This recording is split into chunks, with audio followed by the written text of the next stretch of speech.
जय संतोषी माँ। संतोषी माता व्रत कथा। एक गांव में एक बुढ़िया रहती थी जिसके 7 बेटे थे। 6 बेटे कमाने वाले थे और एक बेटा निकम्मा था। बुढ़िया माँ 6 पुत्रों का झूठा 7वें पुत्र को देती। 7वां पुत्र एक दिन अपनी पत्नी से बोला, देखो मेरी माता का मुझ पर कितना प्रेम है। वह बोली, क्यों नहीं, सबका झूठा बचा हुआ तुमको खिलाती है। वह बोला, जब तक आंखों से ना देखे मान नहीं सकता। पत्नी ने हंसकर कहा, देख लोगे तब तो मानोगे। कुछ दिन बाद एक बड़ा त्यौहार आया। घर में 7 प्रकार के भोजन और चूरमा के लड्डू बने। वह पत्नी की बात को जांचने के लिए सिर दर्द का बहाना बनाकर पतला कपड़ा सिर पर ओढ़कर रसोई में जाकर सो गया और कपड़े में से सब देखता रहा। 6 भाइयों भोजन करने आए। उसने देखा माँ ने उनके लिए सुंदर सुंदर आसन बिछाए, 7 प्रकार की रसोई परोसी और आग्रह कर करके उन्हें भोजन कराती रही। वह देखता रहा। 6 भाई भोजन कर उड़ गए। तब माँ ने उनकी 5 थालियों में से लड्डुओं के टुकड़ों को उठाया और एक लड्डू बनाया। जूठन साफ कर माँ ने उसे पुकारा, उठ बेटा उठ, तेरे भाइयों ने भोजन कर लिया, तू भी उठकर भोजन कर ले। उसने कहा, माँ मुझे भोजन नहीं करना, मैं परदेश जा रहा हूँ। माता ने कहा, कल जाना हो तो आज ही जा। वह बोला, हाँ हाँ जा रहा हूँ। यह कहकर वह घर से निकल गया। चलते समय उसे पत्नी की याद आई। वह गौशाला में कड़े थाप रही थी। वहां जाकर वह बोला, मेरे पास तो कुछ नहीं है, यह अंगूठी है, सो ले ले और अपनी कोई निशानी मुझे दे दे। वह बोली, मेरे पास क्या है, यह गोबर भरा हाथ है। यह कहकर पत्नी ने उसकी पीठ पर गोबर के हाथ की थाप मार दी। वह चल दिया। चलते चलते दूर देश में पहुंचा। वहां एक साहूकार की दुकान थी। वहां जाकर बोला, सेठ जी मुझे नौकरी पर रख लो। साहूकार को नौकरी की सख्त ज़रूरत थी, तो उसने कहा, सेठ जी पर जैसा आप ठीक समझे। उसे साहूकार के यहाँ नौकरी मिल गई।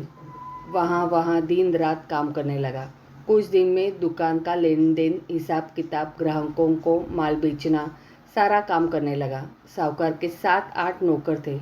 वे सब चक्कर खाने लगे, लेकिन उसने अपनी लगन, परिश्रम और ईमानदारी से सभी को पीछे छोड़ दिया। उसे अपनी किए का फल मिला। सेठ जी ने भी उसका काम देखा और 3 महीने में ही उसे मुनाफे में साझेदारी बना लिया। परिश्रम करते करते 12 वर्ष में ही वह नगर का नामी सेठ बन गया और सेठ अपना सारा कारोबार उस पर छोड़कर बाहर चला गया। इधर उसकी पत्नी पर क्या बीती वह सुने।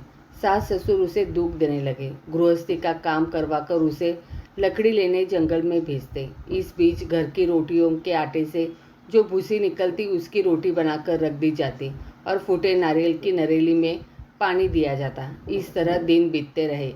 एक दिन वह जब जंगल में लकड़ी लेने जा नहीं थी, तब उसे रास्ते में बहुत सी स्त्रियां संतोषी माता का व्रत करती दिखाई दी। यह वहाँ खड़ी होकर पूछने लगी, बहनों यह तुम किस देवता का व्रत करती हो और इसके करने से क्या फल मिलता है? इस व्रत के करने की क्या विधि है? यदि तुम अपने इस व्रत का विधान मुझे समझाकर कहोगी तो मैं तुम्हारा बड़ा एहसान मानूंगी। उनमें से एक स्त्री बोली, सुनो, यह संतोषी माता का व्रत है। इसके करने से निर्धनता, दरिद्रता का नाश होता है, लक्ष्मी आती है, मन की चिंताएं दूर होती है, मन को प्रसन्नता और शांति मिलती है, निपुति को पुत्र मिलता है, प्रीतम बाहर गया हो तो वह शीघ्र लौट आता है, कुंवारी कन्या को मनपसंद वर मिलता है, चलता मुकदमा खत्म हो जाता है, कलह क्लेश की निवृत्ति हो, मुख शांति होती है, घर में धन जमा हो, धन जायदाद का लाभ होता है तथा और भी मन में जो कुछ कामना हो सब संतोषी माता की कृपा से पूरी होती है, इसमें संदेह नहीं है। वह पूछने लगी, यह व्रत कैसे किया जाता है, यह भी बताओ तो बड़ी कृपा होगी। वह स्त्री कहने लगी, बिना परेशानी, श्रद्धा और प्रेम से जितना भी बन सके प्रसाद लेना, 5.25 आने तथा इससे भी ज़्यादा शक्ति और भक्ति के अनुसार गुड़ और चना ले। हर शुक्रवार को निराहार रहकर कथा कहना सुनना। इसके ओम बीज कम नहीं टूटे। लगातार नियम पालन के करना। सुनने वाला कोई न मिले तो घी का दीपक जलाकर उसके आगे जल के पात्र को रख कथा सुनना कहना, परंतु नियम न टूटे। जब तक कार्य सिद्ध न हो नियम पालन करना और कार्य सिद्धि हो जाने पर व्रत का उद्यापन करना। 3 मास में माता पूरा फल प्रदान करती है। यदि किसी के ग्रह खोटे हैं, भी तो माता 1 वर्ष में अवश्य उनको अनुकूल करती है। कार्य सिद्धि होने पर ही उद्यापन करना चाहिए, बीच में नहीं। उद्यापन में 2.5 सेर आटे का खाजा तथा इसी अनुसार खीर तथा चने का साग बनाना, 8 बच्चों को भोजन कराना, जहाँ तक मिले देवर जेठ भाई बंधु कुटुंब के लड़के को लेना, न मिले तो रिश्तेदार और पड़ोसियों के लड़के को बुलाना, उन्हें भोजन कराना, यथाशक्ति दक्षिणा देना, माता का नियम पूरा करना। ध्यान रखना उस दिन घर में कोई खटाई न खाए। यह सुन वह वहाँ से चल दी। रास्ते में लकड़ी के बोझ को बेच दिया और उन पैसों में गुड़ चना ले माता के व्रत की तैयारी कर आगे चली। रास्ते में संतोषी माता के मंदिर में जा माता के चरणों में लौटने लगी। विनती करने लगी, माँ मैं दीन हूँ, निपट मूर्ख हूँ, व्रत के नियम कुछ नहीं जानती, मैं बहुत दुखी हूँ। हे माता मेरा दुख दूर कर, मैं तेरी शरण में हूँ। माता को दया आई। एक शुक्रवार बीता कि दूसरे शुक्रवार को ही उसके पति का पत्र आया और तीसरे शुक्रवार को उसका भेजा हुआ पैसा पहुंचा। यह देखकर जेठानी मुंह सिकोड़ने लगे। इतने दिनों बाद इतना पैसा आया, इसमें क्या बड़ाई है। लड़के ताने देने लगे। काकी के पास अब पत्र आने लगे, रुपया आने लगा। अब तो काकी की खातिर बढ़ेगी, अब तो काकी बुलाने से भी नहीं भूलेगी। बेचारी सरलता से कहती, भैया पत्र आए रुपया आए तो हम सबके लिए अच्छा है। ऐसा कहकर आंखों में आंसू भरकर संतोषी माता के मंदिर जा बैठी। मातेश्वरी के चरणों में गिरकर रोने लगी। माँ ने तुमसे पैसा नहीं मांगा, मुझे पैसे से क्या काम, मुझे तो अपने सुहाग से काम है, मैं तो अपने स्वामी के दर्शन और सेवा मांगती। तब माता ने प्रसन्न होकर कहा, जा बेटी तेरा स्वामी जल्दी ही आएगा। यह सुन खुशी से बावली हो वह घर आकर काम करने लगी। संतोषी माँ विचार करने लगी, इस भोली पुत्री से मैंने कह तो दिया कि तेरा पति शीघ्र आएगा, पर आएगा कहाँ से, वह तो इसे स्वप्न में भी याद नहीं करता। उसे इसकी याद दिलाने तो मुझे ही जाना पड़ेगा। संतोषी माता ने उस बुढ़िया के बेटे को स्वप्न में समझाया, पुत्र तेरी घरवाली कष्ट उठा रही है। यह बोला, हाँ माता यह तो मुझे भी मालूम है, परंतु क्या करूँ, वहाँ कैसे जाऊँ। परदेश की बात है, लेन देन का सारा हिसाब किताब है, कोई जाने का रास्ता नज़र नहीं आता। आप ही कोई राह दिखाइए कि वहाँ कैसे जाऊँ। माँ कहने लगी, सवेरे नहा धोकर संतोषी माता का नाम ले, घी का दीपक जला, दंडवत कर और दुकान पर जा बैठना। देखते देखते तेरा लेन देन चुक जाएगा, जमा माल बिक जाएगा, सांझ होते होते धन का ढेर लग जाएगा। वह अगले दिन सुबह बहुत जल्दी उठा। उसने अपने मित्र बंधुओं परिचितों से स्वप्न में माता द्वारा कही गई बात कह सुनाई। वे सब उसकी बात सुनकर उसकी खिल्ली उड़ाने लगे। वे कहने लगे कि कभी सपने की बात भी सच होती है। एक बूढ़ा व्यक्ति बहुत समझदार था। वह बोला, देखो भाई मेरी बात मानो, इस तरह सच या झूठ कहने के बदले देवता ने जैसा कहा है वैसा ही करना, तेरा क्या जाता है। बूढ़े की बात मानकर नहा धोकर उसने संतोषी माता को प्रणाम किया। फिर भी घी का दीपक जलाकर दुकान पर जा बैठा। शाम तक धन का ढेर लग गया। वह हैरान हुआ। मन में संतोषी माता का नाम ले प्रसन्न हो घर जाने के वास्ते गहना कपड़ा व सामान खरीदने लगा। सब काम से निपट अपने घर को रवाना हुआ। उधर उसको पत्नी जंगल में लकड़ी लेने गई। लौटते वक्त थक जाने के कारण संतोषी माता के मंदिर पर विश्राम करने बैठ गई। यह तो उसका रोज रुकने का स्थान था।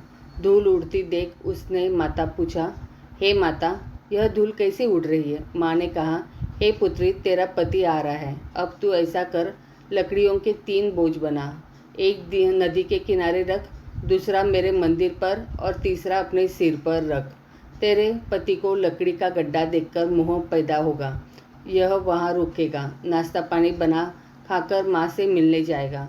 तू लकड़ी का बोझ उठाकर जाना और बीच चौक में गड्ढा डालकर 3 आवाज़ें जोर से लगाना, लो सासू जी लकड़ी का गड्ढा, लो भूसी को रोटी दो, नारियल खोपरे में पानी दो, आज कौन मेहमान आया है। संतोषी माता की बात सुनकर वह बहुत अच्छा माँ कहकर प्रसन्न मन से लकड़ियों के 3 बोझ बना लाई। एक नदी के तट पर, दूसरा माता के मंदिर पर रखा। इतने में ही मुसाफिर वहां आ पहुंचा। सूखी लकड़ी देख उसको इच्छा हुई कि अब यही विश्राम कर ले और भोजन बनाकर खा पीकर गाँव चले।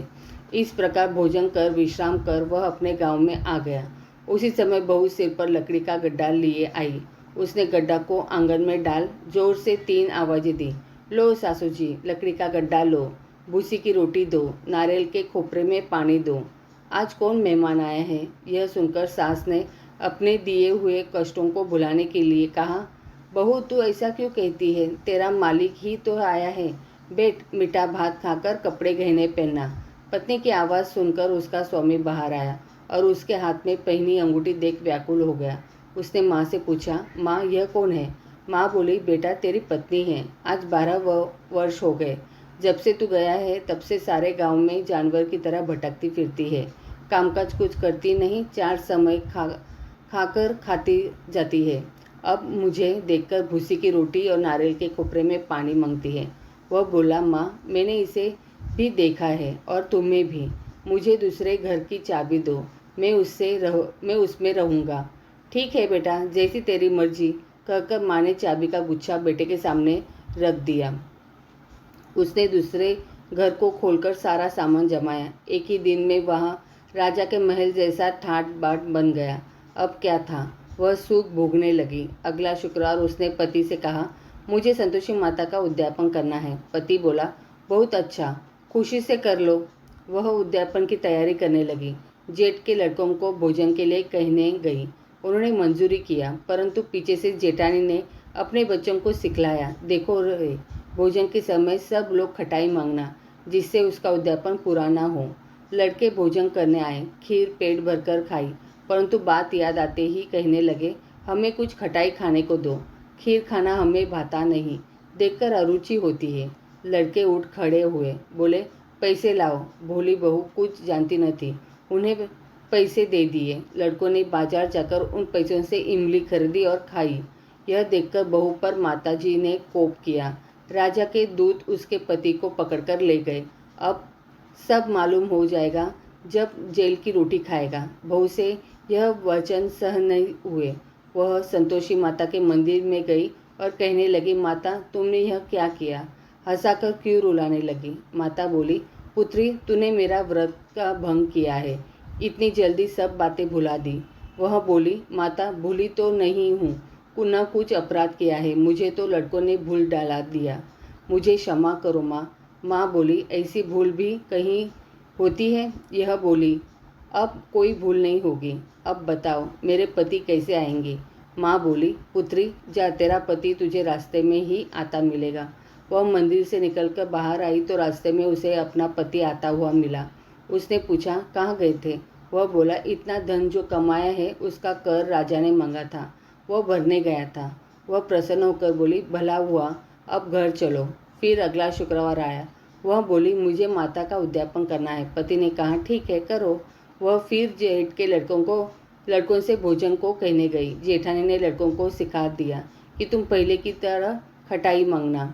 लड़के भोजन करने बैठे, लेकिन भोजन करने से पहले ही कहने लगे, हमें खीर पूरी नहीं भाती, जी बिगड़ता है, कुछ खटाई खाने को दो। यह बोली, खटाई खाने को नहीं मिलेगी, खाना हो तो खाओ। उनके उठकर चले जाने पर उसने ब्राह्मण के लड़के को बुलाकर भोजन करवाया। दक्षिणा की जगह उन्हें एक एक फल दिया। इससे संतोषी माता प्रसन्न हो गई। माता की कृपा से 9 माह बाद उसको चंद्रमा के समान एक सुंदर पुत्र प्राप्त हुआ। पुत्रों को लेकर वह प्रतिदिन संतोषी माता के मंदिर में जाने लगी। माँ ने सोचा कि यह रोज आती है, आज क्यों न मैं ही इसके घर चलूँ, इसका आसरा देखूँ तो सही। यह विचार कर माता ने भयानक रूप बनाया। गुड़ और चने से सना मुख, ऊपर से मूंड की समान ओठ, उस पर मक्खियाँ भिनभिना रही थी। दहलीज में पैर रखते ही उसकी सास चिल्लाई, देखो रे, कोई चुड़ैल डाकिनी चली आ रही है, लड़कों इसे भगाओ नहीं तो सबको खा जाएगी। बहू रोशनदान से देख रही थी, वही प्रसन्न हो उठी, आज मेरी माता मेरे घर आई है। यह कहकर दूध पीते बच्चे को गोद उतार दी। इस पर उसको सास को क्रोध में भरकर बोली, अरे इसे देखकर कैसे उतावली हो, जो बच्चे को पटक दिया। इतने में माँ के प्रताप से जहाँ देखो वहाँ लड़के ही लड़के नजर आने लगे। यह बोली, माँ जी मैं जिनका व्रत करती हूँ यह वही संतोषी माता है। इतना कह उसने झट से घर से सारे किवाड़ खोल दिए। सबने माता के चरण पकड़ लिए और विनती करने लगे, हे माता हम मूर्ख हैं, अज्ञानी हैं, तुम्हारे व्रत की विधि हम नहीं जानते। तुम्हारा व्रत भंग कर हमने बड़ा अपराध किया है। हे माता, आप हमारे अपराधों को क्षमा करो। इस प्रकार 12 बार कहने पर संतोषी माता प्रसन्न हुई। इसके बाद उसकी सास कहने लगी, हे संतोषी माता, अपनी बहू को जैसा फल दिया वैसा सबको देना। जो यह कथा सुने या पढ़े उसका मनोरथ पूर्ण हो। जय संतोषी माँ।